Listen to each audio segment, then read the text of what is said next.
जय हिंद। बीएसएससी में जो वैकेंसी आने वाला है 12th पास पे, उसका सिलेबस क्या होगा, सिलेक्शन प्रोसीजर क्या होगा, एग्जामिनेशन पैटर्न क्या रहेगा, सारी चीज़ हम लोग डिटेल में डिस्कस करेंगे। तो अभी तक हमारे चैनल को सब्सक्राइब नहीं किए हैं तो सब्सक्राइब कर ले और बेल आइकन को दबा दें। हाँ, आप इन दोस्तों के साथ शेयर करना नहीं भूलिएगा। चलिए इस वीडियो कौन सी एज वाला मिनिमम का कितना एज है तो फॉर्म भर सकते हैं, मैक्सिमम कितना एज है तो फॉर्म भर सकते हैं। देखिए, अगर आप 18 साल का हो गए हैं या 18 साल से 37 साल तक हैं तो आप फॉर्म भर सकते हैं। और अगर आप किसी कैटेगरी में आते हैं, जैसे आप इस कैटेगरी में, जैसे आपका ईबीसी में आते हैं, बीसी में आते हैं, एससी में आते हैं, एसटी में आते हैं, तो लगभग आपको 3 साल का छूट मिलेगा।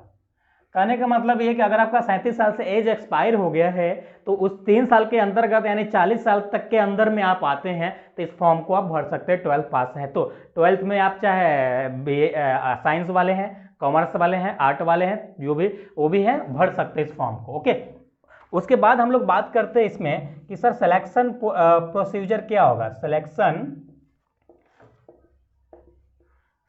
प्रोसीजर क्या, सिलेक्शन प्रोसेस क्या होगा। तो देखिए, जो सिलेक्शन प्रोसेस होता है इसका बीएसएससी का, उसमें होता है आपका एक पीटी एग्जाम होता है, उसके बाद मेंस एग्जाम होता है, मेंस एग्जाम होता है, उसके बाद आपका टाइपिंग टेस्ट होता है,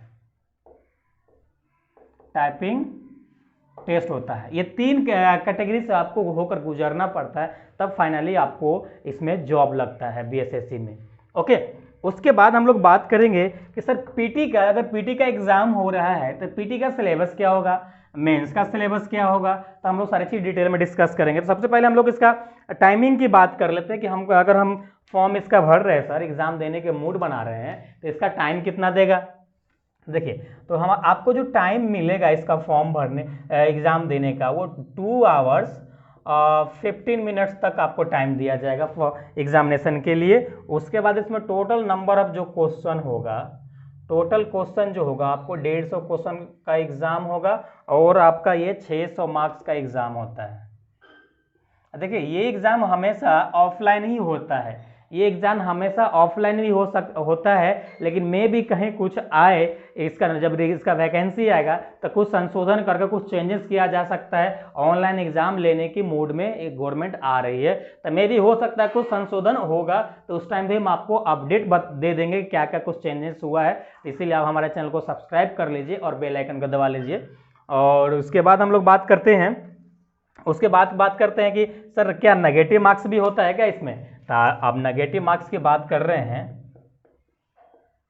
नेगेटिव मार्क्स की जब बात कर रहे हैं आप, तो आपका नेगेटिव मार्क्स 1/4 होता है, 1/4 मार्क्स का नेगेटिव मार्क्स होता है। उसके बाद हम लोग फाइनली बात करते हैं सब्जेक्ट का। तो देखिए, सबसे पहले तो आपको मैथ्स पढ़ना होगा, मैथ का जो एग्ज़ाम होगा आपका 25 मार्क्स का होगा। मैथ में जो क्वेश्चन आएगा, मैथ में जो क्वेश्चन आएगा 25 क्वेश्चन आएगा मैथ से। उसके बाद आपको साइंस पढ़ना है, साइंस से भी आपका 25 क्वेश्चन होगा। उसके बाद आपको रीजनिंग पढ़ना है, रीजनिंग से आपका 50 क्वेश्चन होगा। उसके बाद आपको 4th नंबर में जीके पढ़ना है और जीके से भी 50 क्वेश्चन रहता है, जीके से भी 50 क्वेश्चन रहता है। तो टोटल 600 का आपका एग्जाम होगा। अब किस में कितने मार्क्स का आएगा, जब आपका वैकेंसी आएगा तो डिटेल वे में आपको हम बता देंगे फिर से अगेन वीडियो बना के कि कौन सा सब्जेक्ट से कितने क्वेश्चन। सीधी सी बात है, जिससे नंबर ऑफ क्वेश्चन ज़्यादा दिख रहा है वो ज़्यादा मार्क्स का होगा, तो उसे आप टारगेट कर सकते हैं, टारगेट करके तैयारी कर सकते हैं। उसके बाद अगर आपका ये पीटी निकल गया, ये क्या हम किसका बात कर रहे थे, ये हम लोग पीटी की बात कर रहे थे, अब हम लोग बात करते हैं फाइनली हम लोग बात करते हैं मेंस का। सर मेंस का अगर हम एग्जाम दे रहे हैं तो मेंस में हमें क्या क्या पढ़ना होगा। देखिए, अगर आप पीटी अच्छे से पढ़ते हैं ना, तो आप समझिए आपका 70% तैयारी मेंस के लिए आपका हो गया है। इसीलिए पीटी को आप सीरियसली पढ़िए। क्यों? क्योंकि आपका सेम जो आप पीटी में पढ़े हैं, same as PT syllabus. Okay, same PT का सिलेबस है। इसमें एक्स्ट्रा क्या है, एक्स्ट्रा तो होगा ही, मेंस है तो एक्स्ट्रा तो रहेगा।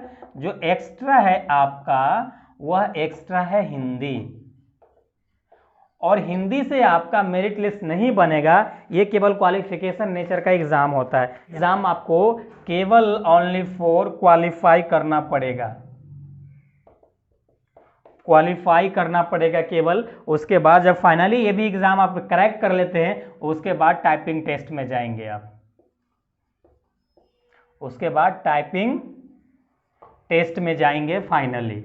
अब यहाँ पूरा प्रोसीजर आप कंप्लीट कर लेते हैं तो फाइनली आपको जॉब हो जाएगा बिहार गवर्नमेंट में। और उसके बाद इसका जो फॉर्म भरने का जो फी होगा वो 500 होगा, 500 फॉर्म भरने का फीस होगा इसका। ओके, मेंस में टोटल क्वेश्चन आपसे कितना पूछा जाएगा, तो टोटल क्वेश्चन की अगर हम बात करें मेंस में तो 100 क्वेश्चन आपसे पूछा जाएगा, और टोटल क्वेश्चन आपका 400 मार्क्स का होगा। टोटल क्वेश्चन आपका 400 मार्क्स का यहाँ पे आपसे पूछा जाएगा।